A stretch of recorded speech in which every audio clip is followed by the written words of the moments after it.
Frases como, vivimos en una sociedad sin valores, o, nuestra juventud está perdida. Venimos escuchando desde hace 4500 años. En una tablilla de arcilla asiria se lee, en estos últimos tiempos, nuestra tierra está degenerando. Hay señales de que el mundo está llegado rápidamente a su fin. El cohecho y la corrupción son comunes. Cohecho significa, sobornar a un juez o a un funcionario público.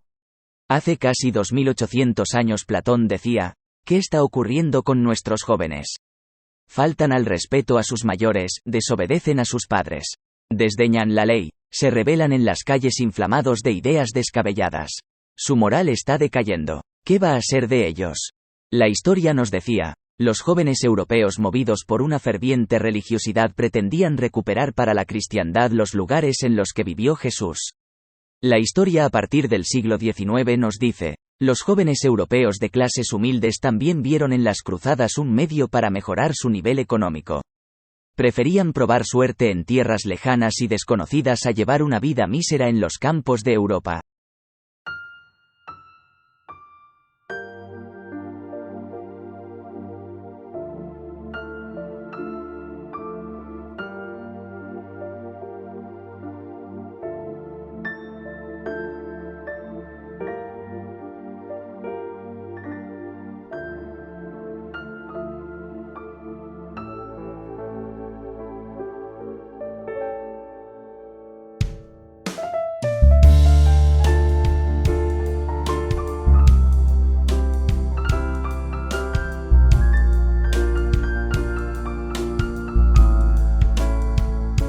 Russians abandoning their homeland.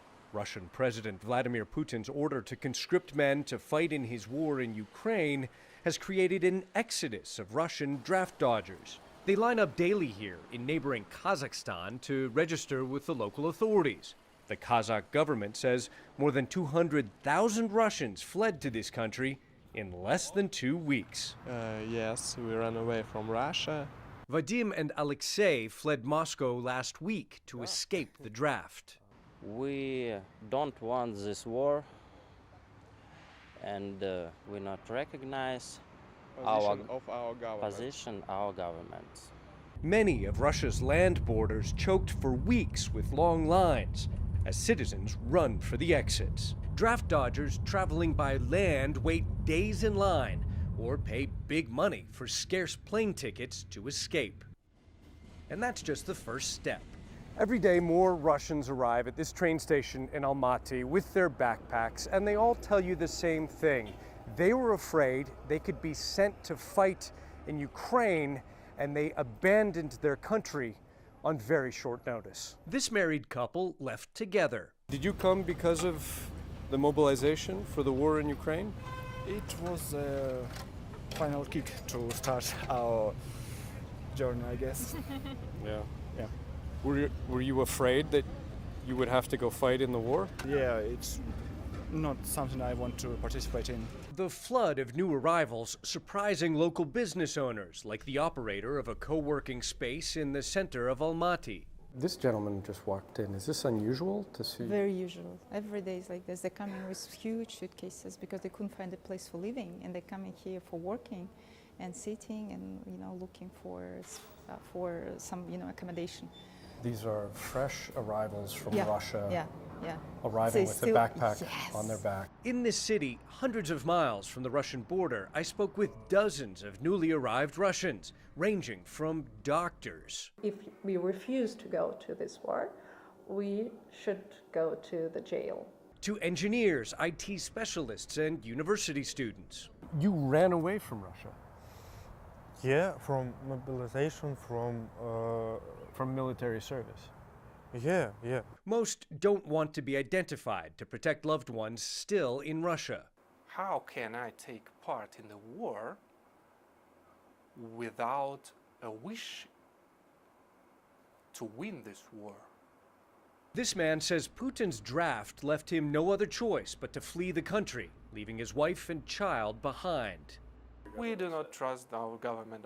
We do not believe in what they say. He says a Russian government crackdown on dissent has made protesting futile, leaving hundreds of thousands of men now suddenly adrift, trying to find work and accommodation in foreign countries. I am the citizen of the country that started that war. I do not support this war, never did.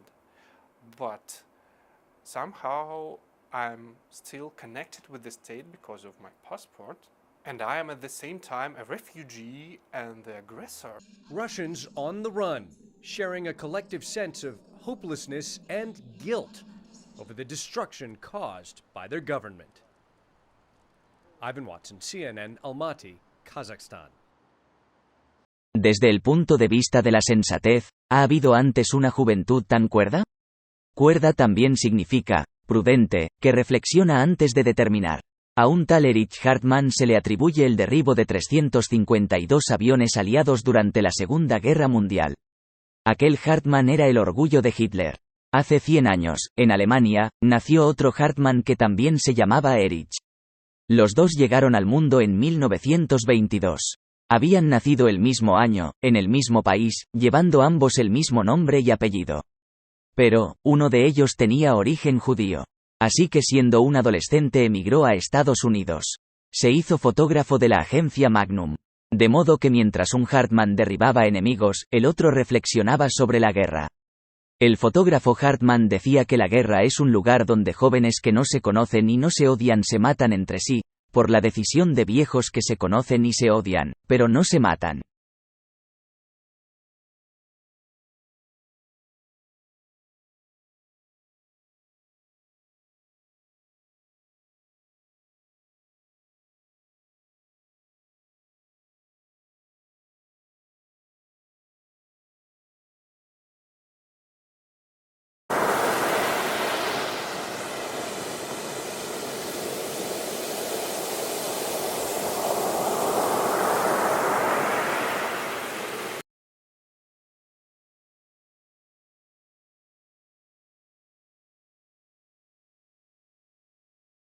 Llamamos mito a un tipo de relato de carácter tradicional, que se basa en antiguas creencias para dar explicación a hechos o fenómenos naturales.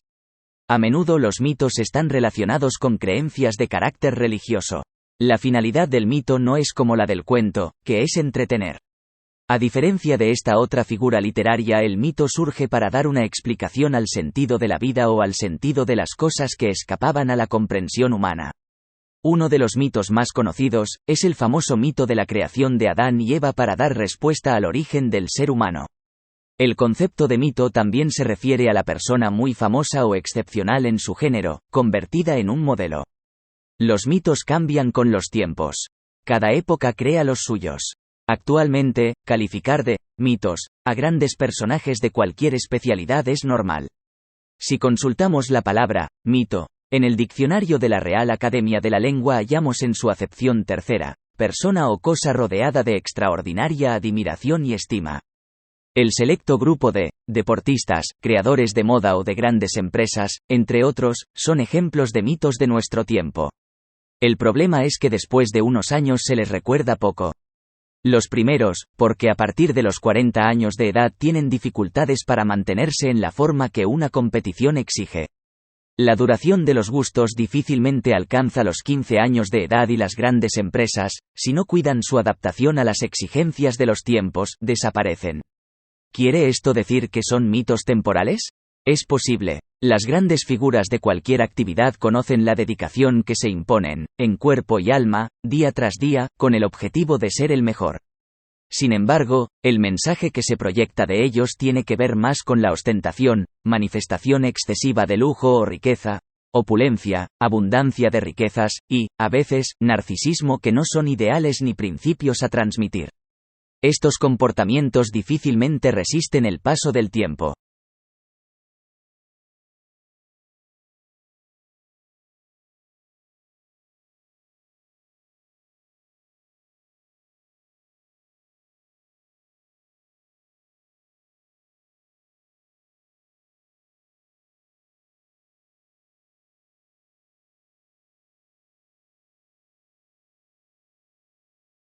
Al comienzo de este vídeo viste un mapa de la antigua Mesopotamia. Por el año 600 a.C., quien dominaba la región era Nabucodonosor, rey de Babilonia. Este rey tuvo un sueño, pero se le olvidó y quería recordarlo y conocer su significado.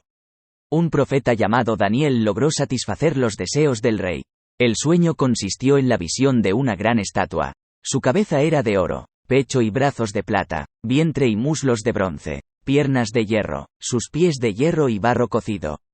Mientras el rey contemplaba semejante imagen, rodó de la montaña una gran piedra chocando contra los pies. Dado que el hierro y el barro no se unen, la estatua se derrumbó y se hizo pedazos.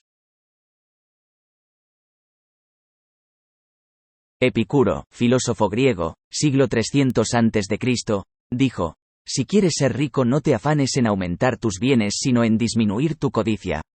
En un libro de la Biblia leemos: quien ama el dinero, de dinero nunca se sacia, quien ama las riquezas nunca tiene suficiente. Entendemos por codicia: deseo ardiente de poseer muchas cosas, especialmente riquezas o bienes.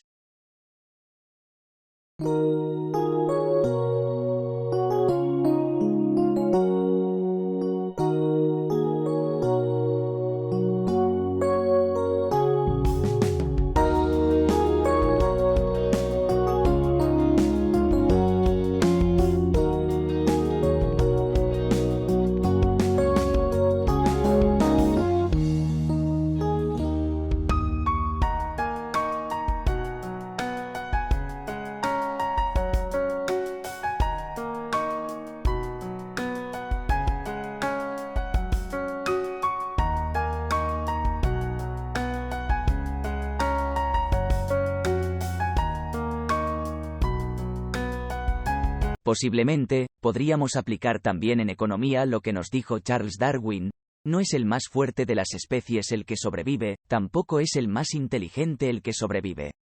Es aquel que mejor se adapta al cambio. Los cambios se suceden con rapidez, estar atentos, conocerlos y dar respuesta a las nuevas necesidades es fundamental. Nada se mantiene igual, todo está en estado de evolución. Es curioso, pero esta frase la dijo Heráclito, filósofo de la Grecia antigua 480 años antes de Cristo.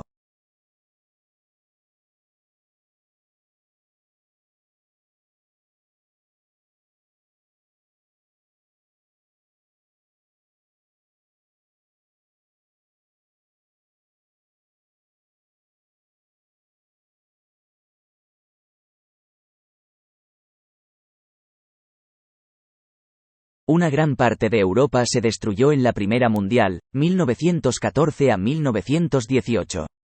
Países importantes como Alemania, Francia, Reino Unido, Rusia, etc., conocieron los efectos de muertes, destrucción de viviendas y fábricas. EUU, que no había sufrido daños directos de esta guerra, se convirtió en la primera potencia mundial gracias al enorme mercado que en esos momentos era Europa. Los productos de todo tipo invadían los necesitados mercados europeos. El enorme crecimiento americano se debió a su abundancia de materias primas, por un lado, y, por otro, las grandes necesidades europeas. En EU los sueldos eran altos, por lo que los productos de consumo, que se producían en grandes cantidades, sus precios no les resultaban caros. Puede decirse que tenían un alto nivel de vida. Daba la impresión que aquello duraría por tiempo indefinido. Que era jauja, no nos referimos a Jauja de Córdoba, pueblo del bandolero, el Tempranillo, sino a la idea de Jauja, Perú, modelo de prosperidad y abundancia, según los conquistadores, por el año 1520. EUU concedió también gran cantidad de préstamos, además de maquinaria y cuanto hiciera falta. El mercado era magnífico, Europa con estas ayudó comenzó a producir. Su desarrollo era espectacular, lo que provocó una inflación, que con el mismo dinero, hoy, compras menos cosas que ayer, es decir, el dinero vale menos. Esta situación afectó a EUU y no les gustó porque los trabajadores exigían subidas de sueldo con toda razón, ya que los empresarios habían subido los productos que hacían para vender. Es en estos casos cuando los bancos centrales, puede que la primera idea que te viene al escuchar la palabra banco es el lugar donde depositas tu dinero para una buena gestión de tus ahorros. Sin embargo, un banco central, cada país tiene el suyo, su actividad es diferente, garantizan la estabilidad de los precios. Para ello influyen subiendo los tipos oficiales de interés para controlar la inflación o bajarlos para animar a consumir. Definen la política monetaria, Mediante ella los bancos centrales buscan establecer unos objetivos macroeconómicos como garantizar la estabilidad de precios y el crecimiento económico.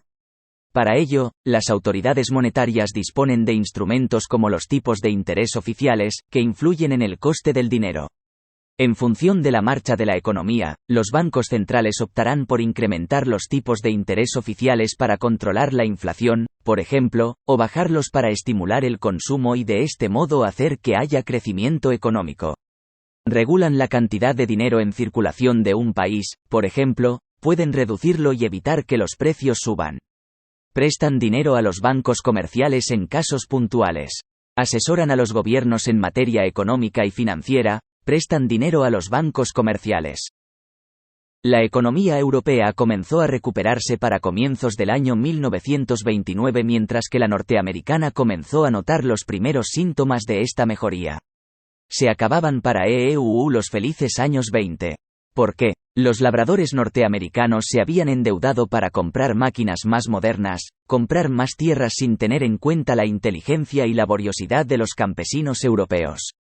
Una de las cosas más fáciles de recuperar es la producción agrícola, basta sembrar y poner cuidado en el aspecto de control de plagas, regadíos, etc.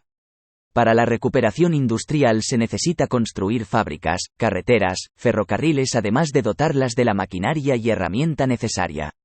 En una palabra, los agricultores norteamericanos tenían dificultades para vender en Europa.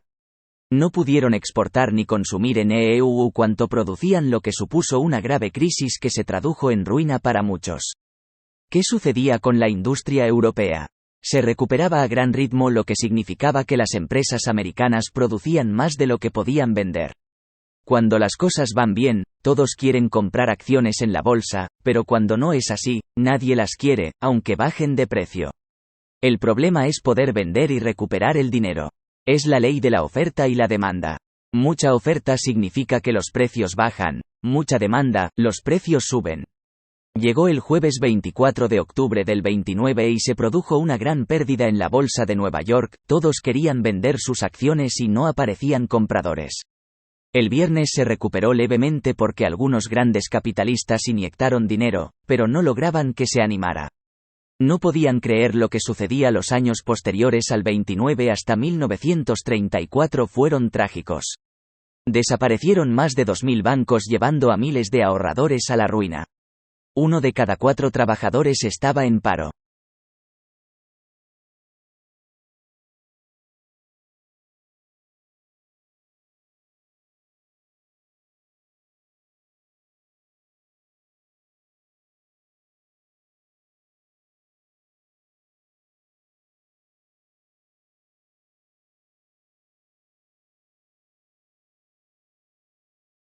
Hoy vamos a hablar de burbujas, pero no de estas, sino de esta otra, laburbuja.com. Entre los años 1997 y 2001, las bolsas occidentales experimentaron un rápido aumento de su valor por las nuevas empresas tecnológicas que surgieron a raíz de Internet y que llegaron a conocerse como las .com. Prometían mucho crecimiento con baja inversión, por eso llegaron a sobrevalorarse tanto en los mercados. Tal fue la euforia que todo el mundo quería apuntarse al carro, aunque no generasen beneficios al principio. Eso no les importaba porque esperaban conseguir tanta repercusión que pensaban que en un futuro podrían hacer frente a sus gastos. La dificultad de valorar estas empresas en su salida a bolsa propiciaba que el precio de sus acciones se disparase vertiginosamente. En ese ambiente de euforia, la burbuja fue creciendo hasta llevar al Nasdaq a un máximo de 4.816 puntos, para después caer hasta los 795 puntos en tan solo 2 años. El problema radicaba en que había demasiadas empresas con el mismo plan de negocios intentando monopolizar sus respectivos sectores. Solo podía haber algunos ganadores y muchos tuvieron que fusionarse o cerrar porque no podían hacer frente a sus costes. Entre los años 2000 y 2003 desaparecieron más de 4.800 compañías de Internet. Si grande fue la subida, mucho mayor lo fue la caída. A partir del 10 de marzo del año 2000, cuando el Nasdaq llegó a su punto máximo, la burbuja terminó pinchando. Pronto comenzó una venta masiva de acciones que provocó reacciones en cadena e hizo que todas estas compañías tecnológicas se desplomaran de forma estrepitosa, generando pérdidas millonarias para los accionistas. En España, el caso más sonado fue el de Terra, la filial de contenidos y portales de Internet de Telefónica. En noviembre de 1999, Terra salió a cotizar en el IBEX a un precio de 11,81 euros y en esa primera sesión llegó a triplicar su precio hasta los 37 euros, revalorizándose un 213% en un solo día. En febrero se produjo el máximo histórico de Terra en la bolsa española, 157,6 euros por acción. En marzo de ese mismo año, tras haberse revalorizado más de un 1000% en apenas 3 meses, Terra comenzó a caer sin parar hasta julio de 2005, cuando cotizó por última vez en bolsa a un precio de 3,04 euros. Aunque no todas estas compañías desaparecieron, Amazon o Google fueron algunas de las supervivientes.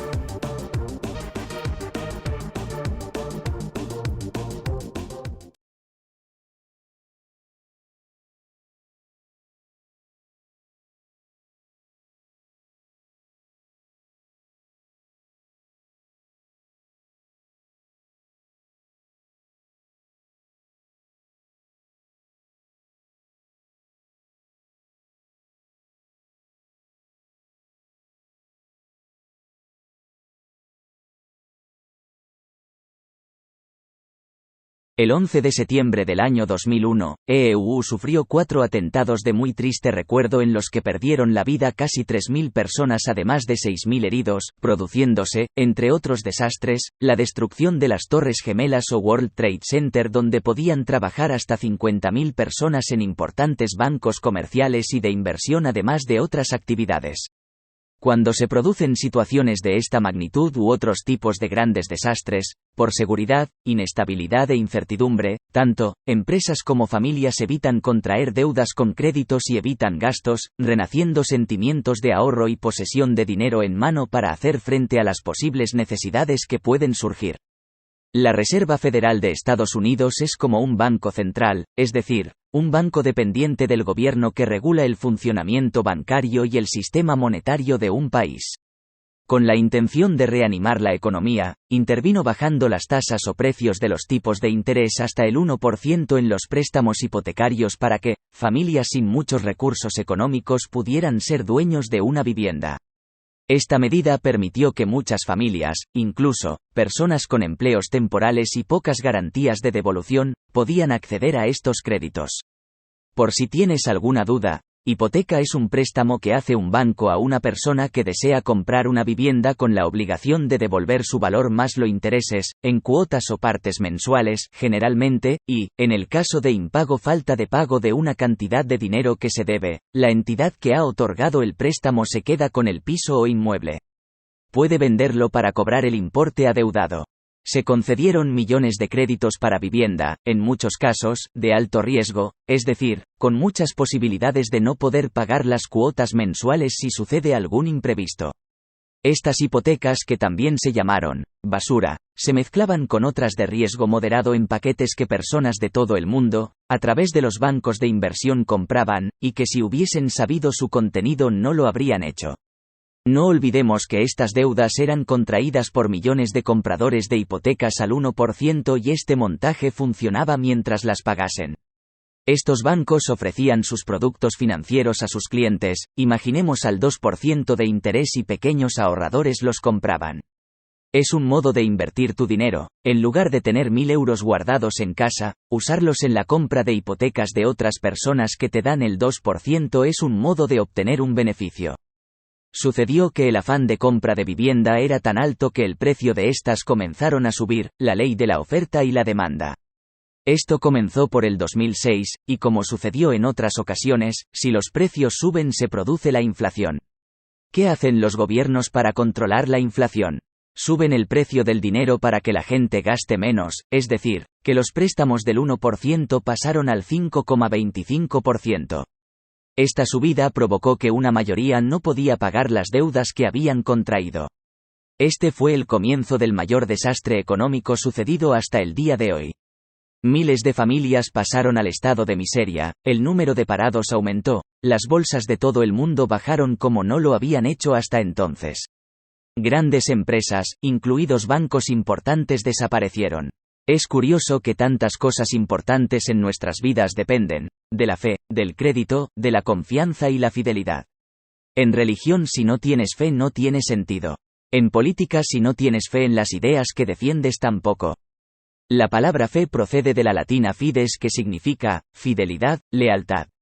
Entendemos por fe la creencia, confianza y aceptación de algo que no necesita demostraciones ni certidumbres para poner en duda a cuanto nos es propuesto.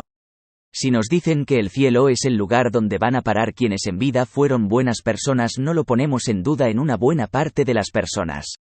Si nos piden 1,60 € una bolsa de patatas y pagamos con un pequeño papel donde está escrito que tiene el valor de 5 €, lo aceptamos como lo más normal del mundo.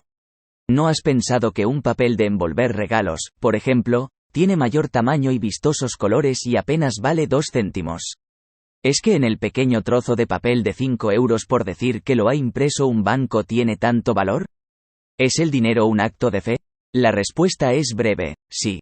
El problema es que si reflexionas, analizas o cavilas es que, además de liarte, no llegues a resultados convincentes. Lo importante es que las personas sigamos confiando en el dólar, el euro, el yen, etc.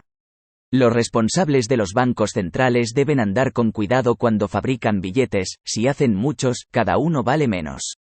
El aire o el agua del mar valen poco por su abundancia, sin embargo, ambos son necesarios. Muchas personas al preguntarnos qué es el dinero, no sabemos responder, probablemente, porque lo de la fe o confianza nos deja bastante vacíos y desorientados. Muchas realidades, mitos e ídolos tienen pies de barro.